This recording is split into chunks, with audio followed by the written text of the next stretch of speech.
Hello everyone, welcome to the channel. आज की इस वीडियो में हम जम्मू यूनिवर्सिटी का बीएड सेमेस्टर 1 का course number 104 educational planning and management का यूनिट नंबर 4 डिस्कस करेंगे। Unit number 1, 2 and 3 already uploaded हैं। अगर अभी तक आपने वीडियोस नहीं देखी हैं, लिंक आपको डिस्क्रिप्शन बॉक्स में मिल जाएंगे, आप वहां से जाके वीडियोस को देख सकते हैं। और अभी भी अगर आपने चैनल सब्सक्राइब नहीं किया, डू सब्सक्राइब द चैनल ताकि आपको टाइम टू टाइम सारा कंटेंट मिल जाए। और रही बात कि इसके नोट्स अपलोड नहीं हो रहे हैं due to YouTube technical issue, वो नोट्स आप डाउनलोड नहीं कर पाओगे, इसलिए अभी मैंने अपलोड नहीं किए हैं, क्योंकि उसमें कोई बैकएंड प्रॉब्लम आ रही है जिसकी वजह से जो भी उन नोट्स को ले रहा है वो डाउनलोड नहीं कर पा रहा है। तो जस्ट वेट, जैसे ही वो टेक्निकल इशू रिजॉल्व हो जाएगा मैं नोट्स को अपलोड कर दूंगी। बट तब तक के लिए आप स्क्रीनशॉट्स लेके या वीडियो को पॉज करके side by side note down कर सकते हैं। तो चलिए स्टार्ट करते हैं अपने पहले टॉपिक से कि माइक्रो प्लानिंग क्या है। तो माइक्रो प्लानिंग इन्वॉल्व करती है एक डिटेल प्लानिंग जो कि स्मॉल स्केल पे होती है। माइक्रो मतलब स्मॉल, ठीक है। और ये होती है एक इंडिविजुअल लेवल पे, जैसे कि क्लासरूम बेसिस पे, सब्जेक्ट बेसिस पे, एक्टिविटी बेसिस पे with in the educational institute. इसका फोकस होता है डे टू डे ऑपरेशंस पे और इंस्ट्रक्शनल स्ट्रेटजीज पे, जिसका एम होता है कि आप अचीव कर पाओ कोई भी एक specific learning objective. For example, अगर हम समझे कि सपोज करो कि एक स्कूल है जो इम्प्रूव करना चाहता है स्टूडेंट की परफॉर्मेंस मैथमेटिक्स में, तो माइक्रो प्लानिंग क्या करेगी, डिटेल में हम प्लान आउट करेंगे हर एक मैथ के लेसन को, और ये इंक्लूड करेगा जैसे कि lesson creation, appropriate teaching method को चूज करना, डिज़ाइन करना असेसमेंट को, एडिशनल सपोर्ट प्रोवाइड करना अगर कहीं पे स्टूडेंट स्ट्रगल कर रहा है तो। अब इसके कुछ एडवांटेजेस भी हैं। तो पहला एडवांटेज है प्रिसीशन, मतलब कि माइक्रो प्लानिंग अलो करती है टीचर को क्रिएट करने के लिए strategies according to the specific need of a student, ensuring the precision in addressing educational goal. Now the second advantage is that इस ये है customizable, ठीक है, कस्टमाइजेशन है इसमें। तो कस्टमाइजेशन अनेबल करती है टीचर को टीचिंग मेथड को चूज करने में, रिसोर्सेज को चूज करने में according to the individual student on the basis of a group of student. Third point है इसका टारगेट इंटरवेंशन, जिसका मतलब है कि जो माइक्रो प्लानिंग है वो फैसिलिटेट करती है एक target intervention for a student, जो कि जिनको एडिशनल सपोर्ट चाहिए होती है या फिर कोई चैलेंजेस जो बच्चे फेस कर रहे होते हैं उनको। फोर्थ वन इज ये इफेक्टिव रिसोर्स यूटिलाइजेशन है।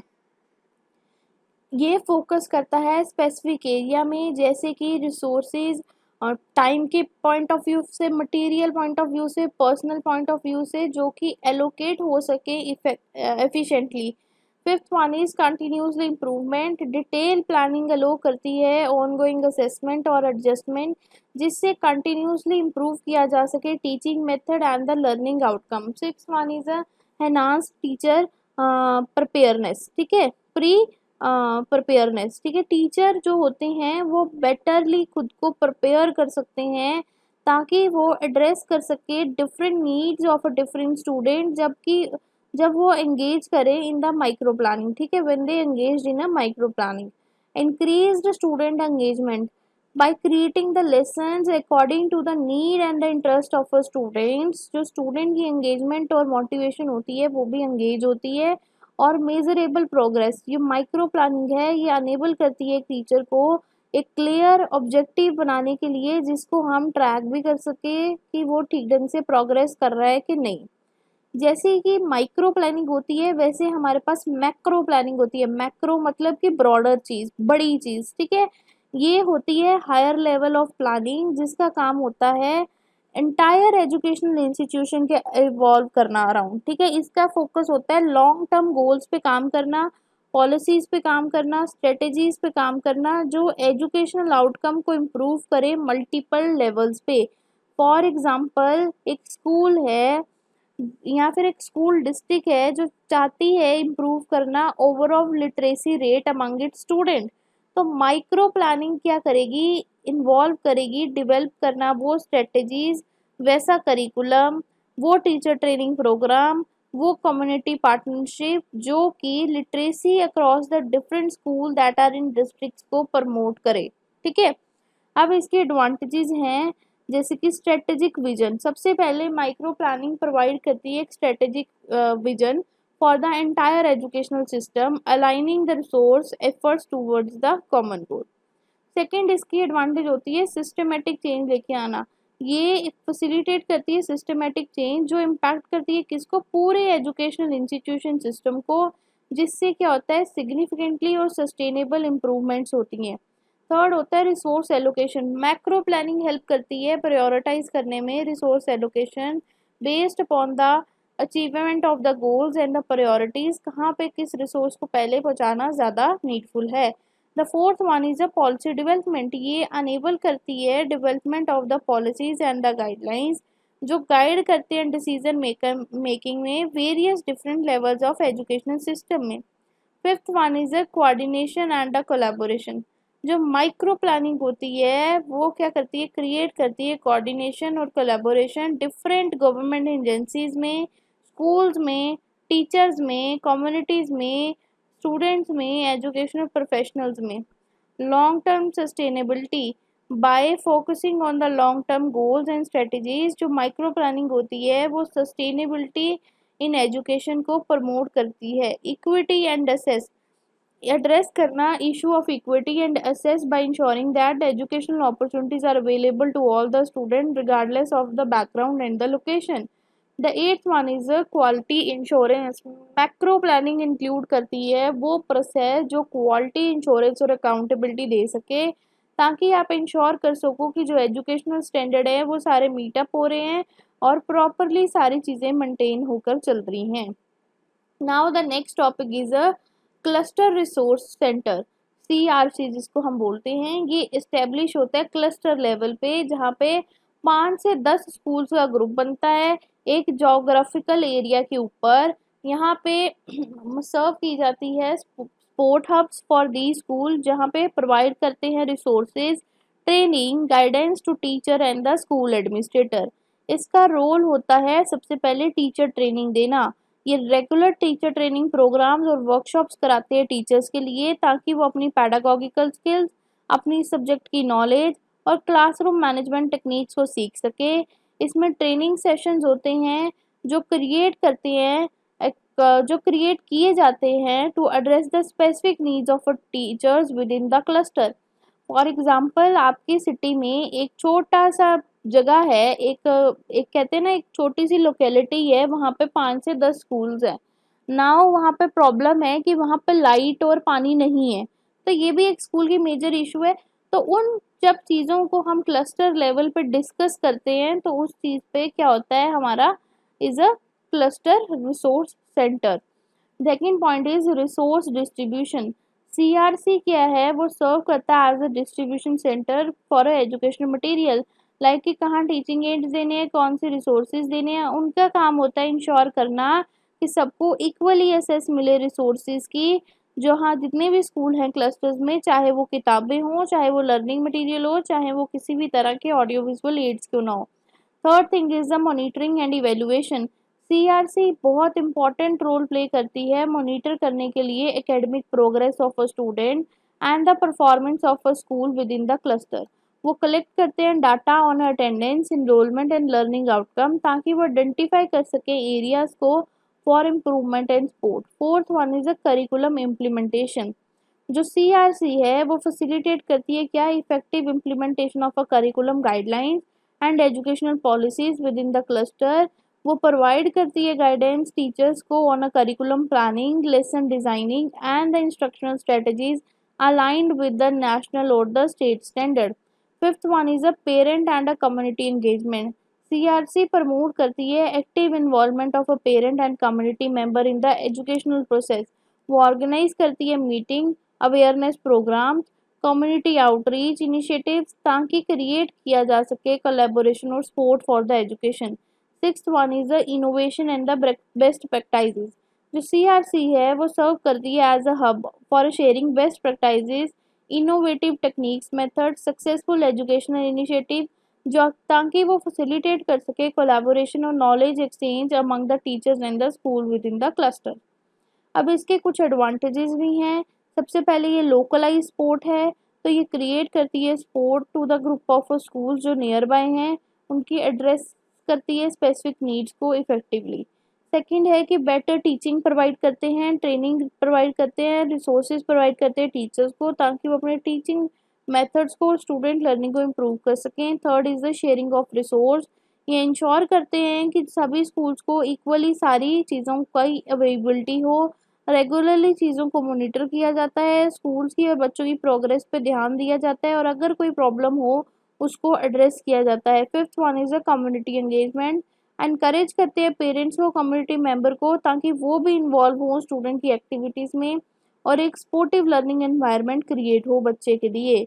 The six one is innovation hubs, ये हब्स की तरह एक्ट करते हैं for sharing the new ideas and the best practices among the teachers for creating innovation and the creative in education.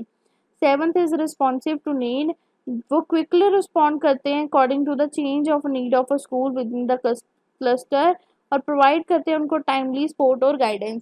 Eighth है improved collaboration, ये promote करते हैं collaboration and team work among the different schools and the teacher and the community ताकि overall education ecosystem अच्छी तरह से develop हो सके। अब उसी तरह हमारे पास होता है एक ब्लॉक रिसोर्स सेंटर जो कि इस्टेब्लिश किया जाता है बेस्ड ऑन द ब्लॉक और तालुका और डिस्ट्रिक्ट्स जो कवर करती हैं एक लार्ज जोग्राफिकल एरिया को जहाँ पे मल्टीपल क्लस्टर्स जुड़े होते हैं। वो प्रोवाइड करती हैं support and guidance to CRC and schools within their judiciary. For example अगर हम बात करें क्लस्टर की, क्लस्टर इज लाइक कि एक पूरे जम्मू में एक गांधीनगर एरिया है और उसके अंदर जितने स्कूल्स हैं वो हमने क्लस्टर काउंट किए। Now if we talk about a block, एक पूरे जम्मू में हमारे जितने भी स्कूल्स हैं हम उसको काउंट कर दें तो वो फॉर एग्जांपल एक ब्लॉक की तरह काम करने लगेंगे कि बहुत सारे क्लस्टर्स को मिला के एक ब्लॉक बनता है। ठीक है। रोल्स एंड फंक्शंस, इसका काम होता है कैपेसिटी बिल्डिंग। जो BRC होती है वो कॉम्प्रिहेंसिव कैपेसिटी बिल्डिंग पे काम करती है, वैसे प्रोग्राम चलाती है फॉर द किसके लिए, CRC के स्टाफ के लिए, स्कूल एडमिनिस्ट्रेटर्स के लिए, एजुकेशनल अथॉरिटीज़ के लिए जो कि उस ब्लॉक्स के अंदर आते हैं। और इसका ये क्या करती हैं, फोकस करती हैं on the leadership development, programme management और एजुकेशनल गवर्नेंस। सेकेंड इनका काम होता है पॉलिसी इम्प्लीमेंटेशन, ये बहुत इंपॉर्टेंट रोल प्ले करती हैं इम्प्लीमेंट करने के लिए एजुकेशनल पॉलिसीज एंड इनिशिएटिव जो कि ब्लॉक लेवल्स पे लिए जाएंगे। ये इंश्योर करते हैं कि जो करिकुलम गाइडलाइन, असेसमेंट प्रोसीजर या कोई भी अदर एजुकेशनल प्रोसीजर या रिफॉर्म है वो मैनिडेट किया गया है गवर्नमेंट अथॉरिटीज़ के थ्रू, उनको प्रॉपरली फॉलो अप किया जा सके। Third is a resource management, DRC manage करती है, एलोकेट करती है रिसोर्सेज प्रॉपर CRCs को और स्कूल्स को जो ब्लॉक्स के अंदर आते हैं। ये कोऑर्डिनेट करते हैं the distribution of the funds, material and the infrastructure development project to address the needs of the educational institution. Fourth one is a quality insurance, BRC monitor करती है quality of education deliver within the block और undertake करती है initiative ताकि वो improve कर सके वहाँ के लर्निंग आउटकम।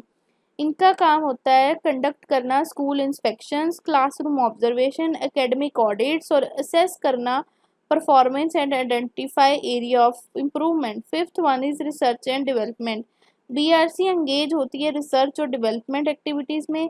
ये आइडेंटिफाई करती है न्यू ट्रेंड्स और चैलेंजेस एंड अपॉर्चुनिटीज़ को जो एजुकेशन में हैं और ये कोलैबोरेट कराती है academic institution, NGOs and government agencies को to conduct research studies and creates projects to aim of improving the educational practices. Sixth one is coordination and the networking, BRC serve करती है as a coordinating body for educational activities and initiative within the block और ये facilitate करती है network and collaboration among CRC schools and the government departments। Now इसके कुछ advantage हैं। तो सबसे पहला एडवांटेज है इसका comprehensive support, BRC support provide करती है मल्टीपल CRC और स्कूल्स को जो लार्जर जोग्राफिकल एरिया के अंदर आते हैं। Second is efficient resource management, ये प्रॉपरली मैनेज करती है रिसोर्सेज को, फंड्स को, मटेरियल को, इंफ्रास्ट्रक्चर को जो कि उसको according to the distribution of cluster level पे चाहिए होता है।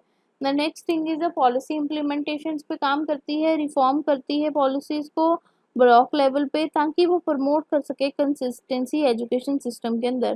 क्वालिटी ऑफ इंश्योरेंस पे ये ध्यान देते हैं, मॉनिटर करते हैं quality of education across the schools, और ये करेक्ट एक्शन लेते हैं to improve their learning. Research and development, ये कंडक्ट करते हैं रिसर्च और डेवलपमेंट एक्टिविटीज़, ताकि आइडेंटिफाई कर सकें इनोवेटिव प्रैक्टिसेस एंड स्ट्रेटजीज जो टीचिंग लर्निंग एक्सपीरियंस को एनहांस करें।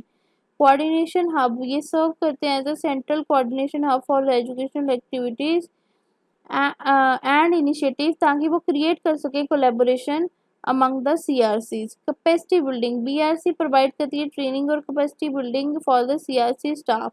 कम्युनिटी आउटरीच, BRC एंगेज करती है कम्युनिटी के साथ to raise the awareness about the importance of education and encourage active participation in education activities to strengthen out the community and the school partnership. Now the next topic is school mapping और उसकी needs और उसके कुछ factors. तो school mapping educational planning है या management है, जिसको हम as a process of a systematically identifying और analysing the distribution location characteristic of schools within the given area के नाम से जानते हैं। इसमें हम प्रॉपरली प्लान आउट करते हैं कहाँ पे स्कूल खुलेगा, कैसे क्या करेक्टरिस्टिक होंगे, क्या पूरी डिटेल डिस्क्रिप्शन। इसमें हम कलेक्ट करते हैं, ऑर्गेनाइज करते हैं डाटा को रिलेटेड टू द स्कूल, जैसे कि जोग्राफिकल लोकेशन कौन सी होगी, इंफ्रास्ट्रक्चर कैसा होगा, कितने स्टूडेंट्स एनरोल होंगे, कितने टीचर अवेलेबल होंगे, कितनी फैसिलिटीज़ होंगी, कौन कौन से रिसोर्सेज होंगे, क्या एजुकेशनल आउटकम आएगा। इसका पर्पस होता है बेसिकली एक प्रोवाइड करना पॉलिसी मेकर एजुकेशन प्लानर को एंड एडमिनिस्ट्रेटर को वैल्यूएबल इंफॉर्मेशन, ताकि वो इन्फॉर्म डिसीजन ले सकें अबाउट किसी रिसोर्स एलोकेशन के, इंफ्रास्ट्रक्चर के, डेवलपमेंट के और एजुकेशनल इंटरवेंशन के।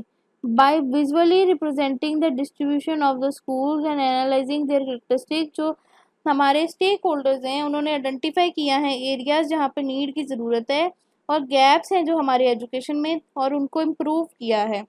अब स्कूल मैपिंग हेल्प करती है डिफरेंट चीज़ों में, इसकी बहुत चीज़ों में नीड है, जैसे कि रिसोर्स एलोकेशन में। तो स्कूल मैपिंग की हेल्प से और उसके करेक्टरिस्टिक्स पॉलिसीज और आइडेंटिफाई एरिया की हेल्प से हमें पता लगता है कि कितने रिसोर्सेज इनसफिशेंट है, कहाँ कहाँ फंड्स की नीड है, कहाँ टीचर्स की नीड है और किस मटेरियल की नीड है। Second point is infrastructure development. जो स्कूल मैपिंग है वो हाईलाइट करती है एरिया जिसका इंफ्रास्ट्रक्चर अच्छा नहीं है, जिससे क्लासरूम अवेलेबल नहीं है, कहीं लाइब्रेरी की कमी है, कहीं लैब्स नहीं चल रही हैं और कहीं कोई और प्रॉब्लम है जो अनेबल करती है प्लानर्स को प्रायोरिटाइज करने के लिए कंस्ट्रक्शन या फिर रीएनोवेशन करने के लिए। Third is equity and assess.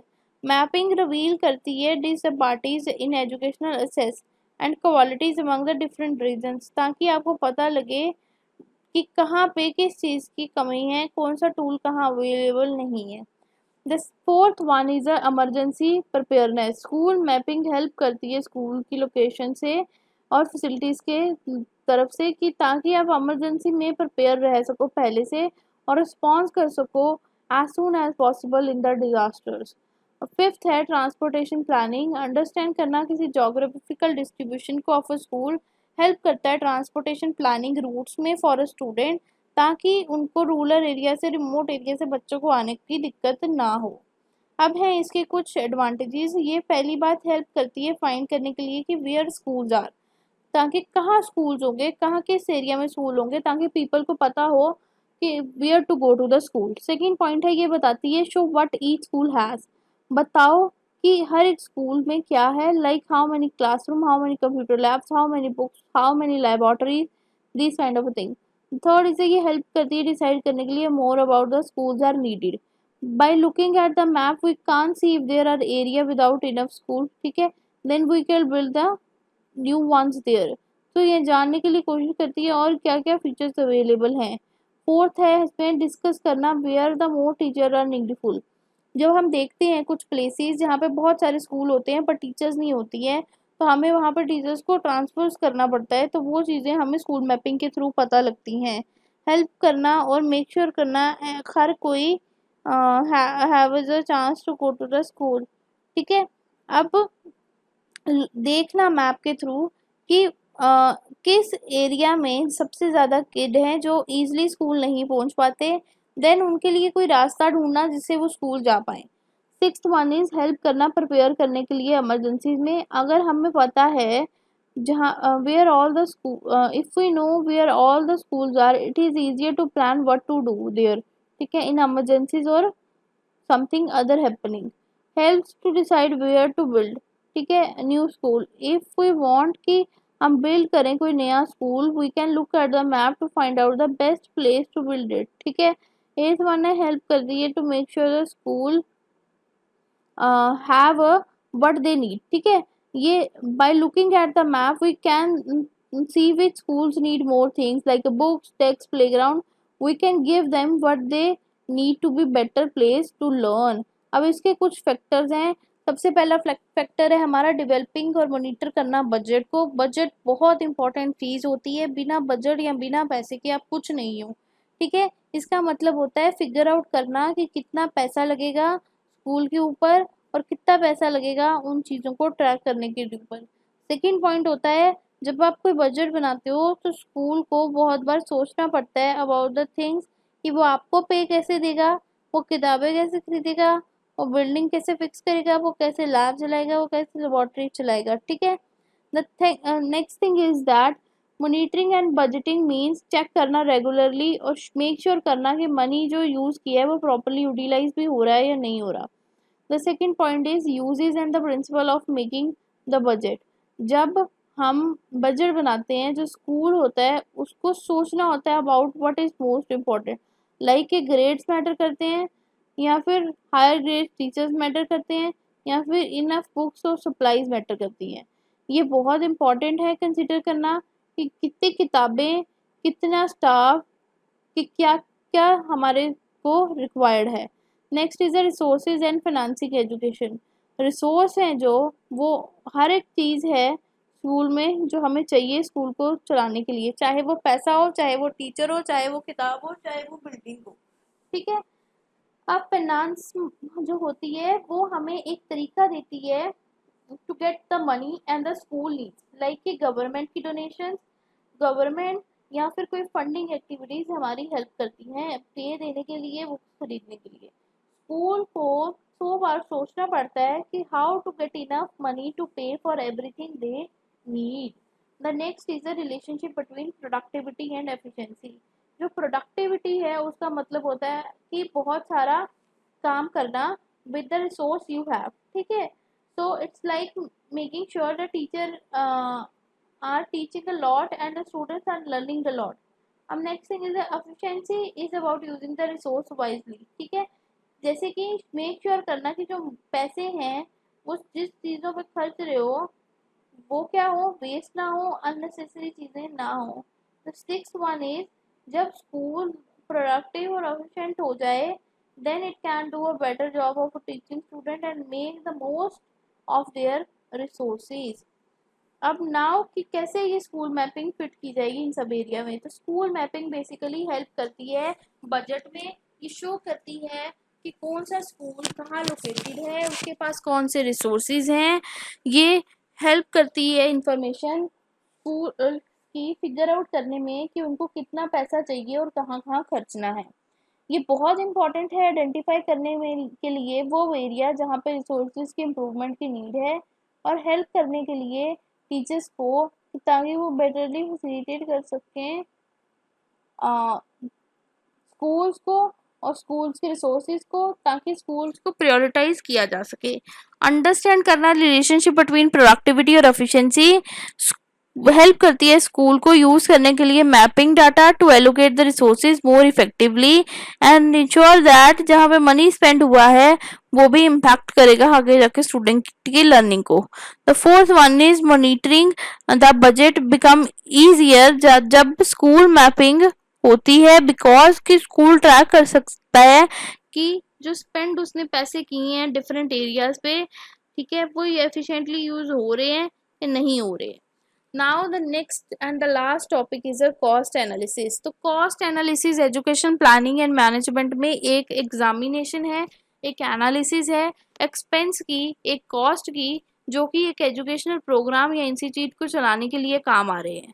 इसका काम होता है डिसीजन मेकर्स का ठीक है। ये हेल्प करती है डिसीजन मेकर को अंडरस्टैंड करने के लिए कि कहाँ मनी चाहिए, कहाँ मनी स्पेंड करना है और कौन कौन से रिसोर्सेज को एलोकेट करना है और कहाँ पे करना है। इसकी एडवांटेज होती है रिसोर्स एलोकेशन। ये हेल्प कर देती है रिसोर्स को डिस्ट्रीब्यूट करने में, ताकि वो अचीव कर सके, आइडेंटिफाई कर सके वो एरिया ऑफ मनी जहाँ पे उसको कुछ मतलब कि नहीं मिला, या चीज़ें ओवरली यूज हो गई हैं या फिर अंडर यूज रह गई हैं। The second is budget planning. Cost analysis बहुत हेल्प करती है रियलिस्टिक बजट बनाने में, जो आपको इंसाइट देती है into expenditure patterns and trend. Third one is the cost control. By analysing the cost, जो एजुकेशन इंस्टीट्यूशंस हैं वो इम्प्लीमेंट करते हैं measures to control the spending and prevent the financial wastage. Fourth one is decision making. ये provide करती है essential information about the informed decision regarding the investment expansion and the cutback. Fifth one is performance evaluation. Cost analysis enable करती है education को of the cost effectiveness of the different education programme. The sixth one is transparency. ये promote करती है transparency by relieving their funds and by locating how they are utilized. The seventh is a benchmarking. Institution compare करता है their cost with the industry standard and benchmark, ताकि वो identify कर सके उन एरियाज को जहाँ पे उसको इम्प्रूवमेंट की ज़रूरत है। The next is a financial sustainability. ये अंडरस्टैंड कराती है कॉस्ट एजुकेशनल का work toward achieving the financial stability and the long term vulnerability. Now इसके कुछ ऑब्जेक्टिव भी हैं। तो ऑब्जेक्टिव है सबसे पहले कॉस्ट की आइडेंटिफिकेशन करना। प्राइमरी इसका ऑब्जेक्टिव है आइडेंटिफाई कर लेना उस कॉस्ट को जो एजुकेशनल इंस्टीट्यूशंस के अंदर काम आए, चाहे वो डायरेक्टली हो चाहे वो इनडायरेक्टली हो। सेकेंड इसका काम होता है कॉस्ट की क्लासिफिकेशन करना, कैटेगराइज करना कॉस्ट को डिफरेंट क्लासिफिकेशन में, जैसे कि ये फिक्स कॉस्ट है, ये वेरिएबल कॉस्ट है, ये डायरेक्ट कॉस्ट है, ये इनडायरेक्ट कॉस्ट है, ताकि चीज़ों को बेटरली एनालाइज किया जा सके। The third point is the cost management. जब आपने ये सब कर लिया, आपको एक्यूरेटली मेजर करना होगा कॉस्ट को, ठीक है, ताकि आप डिलीवर कर सको स्कूल्स को सर्विसेज और एक स्कूल एजुकेशन प्रोग्राम को रन कर सको। The fourth one is cost comparison. Compare करना है कॉस्ट को between different programme activities and institution, ताकि आप आइडेंटिफाई कर सको कॉस्ट सेविंग अपॉर्चुनिटीज को और एरिया ऑफ इम्प्रूवमेंट को। Fifth one is a cost creation. आपको फ्यूचर कॉस्ट को क्रिएट करना है based upon the past expenditure trend और एक्सपेक्ट करनी है changes in the educational environment. Cost monitoring, आपको कंटिन्यूसली मॉनिटर करना है कॉस्ट को, ठीक है, और एक्सपेंडिचर को, ताकि आप इंश्योर कर सको कि वो हमेशा बजट लिमिट में रहे और फाइनेंशियल ऑब्जेक्टिव को देखते हुए जाएं साथ में। Cost analysis for decision making use होती है कॉस्ट एनालिसिस के लिए, ताकि आप फाइंड कर सको basics of making a strategic decision related to the resource allocation program and the cost restructuring. Cost optimization, to optimize the cost by identifying the inefficiency, streamline करो programs को, ठीक है, implement करो cost saving measures को without comparison of the education quality। इसी के साथ हमारा यूनिट नंबर 4 भी कंप्लीट होता है। 1, 2, 3 ऑलरेडी अपलोडेड है और आज हमारा यूनिट नंबर 104 भी कंप्लीट हो गया है। सिर्फ 103 and the 5 are the pending. मैं जल्दी जल्दी अपलोड कर दूंगी ताकि आप वहां से जाके उन सब्जेक्ट्स को भी पढ़ सकें और अच्छा स्कोर कर सकें। अगर आपको वीडियो पसंद आई है, वीडियो को लाइक करो, चैनल को सब्सक्राइब करो। मिलते हैं एक नई वीडियो के साथ।